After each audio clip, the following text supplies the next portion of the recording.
Dit is een cultureel erfgoed en dit is ook een rijksmonument. Met andere woorden, alles wat je stiet wordt erkend als rijkdom. Wij willen als bestuur ook, voor komende generaties deze ombouwing, de gebouwen, het landschapspark willen we veiligstellen voor alle mensen die naar ons komen.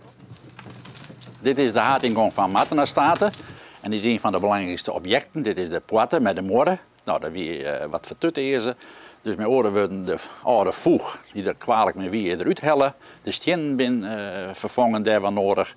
En de mensen lezen nou de laatste hand aan de renovatie. En daar ben we heel erg de grutsk op, want het is dus toch de eerste entree en het eerste zicht op Mattenastaat. Duits, en ik denk dat dat ik nog even praten met over die BM. Hè? Ja. Dat er nog wat even naar schoen worden met. Ja. Welke steenbleeuwen kennen en welke net. Nou, dan ben we bij onze wettenpartijen.